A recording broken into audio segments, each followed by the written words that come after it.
Lady Aurelia Pramesti disebut sempat mengalami stres dan kurang istirahat saat menjalani program koas di Rumah Sakit RSUD Siti Fatimah Palembang, Sumatera Selatan. Hingga akhirnya, hal itu berujung pada kejadian pemukulan terhadap dokter koas, koasisten, yang juga rekan Lady Aurelia Pramesti, bernama Lutfi.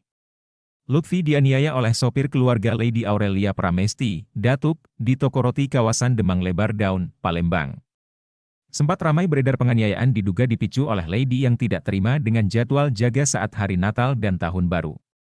Diketahui, Lutfi dan Lady adalah peserta didik di Fakultas Kedokteran Universitas Sriwijaya. Keduanya tengah menjalani koas, atau program profesi yang harus dijalani oleh mahasiswa jurusan kedokteran untuk mendapatkan gelar dokter. Sementara, Lutfi saat itu didapuk sebagai ketua kelompok yang bertugas membuat jadwal jaga. Dalam hal ini, kuasa hukum keluarga Lady Aurelia Pramesti, Titis Rasmawati, mengungkapkan kejadian awalnya, di mana hal itu berawal saat ibu Lady, Lina Dedi, melihat sang anak tampak stres dan kurang istirahat. Melihat kondisi putrinya, Lina Dedi pun berinisiatif untuk menemui Lutfi. Lady ini merasa ada ketidakadilan dalam jadwal jaga malam itu, tapi sebenarnya dia tidak melapor kepada ibunya. Tetapi ibunya melihat kurang istirahat, terkesan stres, ibunya tanya, kenapa kok jaga nggak libur-libur? Akhirnya cerita dia, LD, kata Titis. Ibunya terus tanya siapa ketuanya, boleh nggak saya ngobrol, kata Titis. Meskipun Lady sempat melarang ibunya untuk bertemu Lutfi, Lina tetap mengambil inisiatif untuk berdiskusi mengenai jadwal jaga sang putri. Anaknya sih keberatan, gak usahlah biarin aja, ya ungkapnya. Menurut Titis, Ibu Lady menemui Lutfi tanpa sepengetahuan putrinya.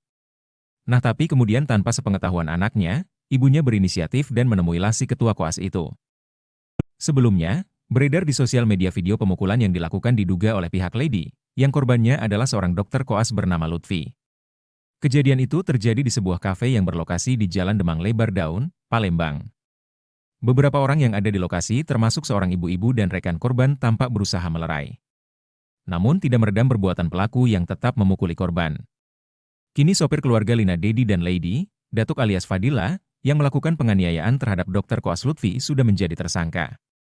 Mengenai kejadian itu, Datuk mengatakan, tidak ada yang menyuruhnya melakukan hal tersebut. Dia mengaku hilaf melakukan penganiayaan tersebut. Atas perbuatannya, tersangka menjalani proses hukumnya di Unit V Subdit 3 Jatanras di Treskrimum Polda Sumsel. Ia dikenakan pasal 351 ayat 2 dengan ancaman 5 tahun penjara.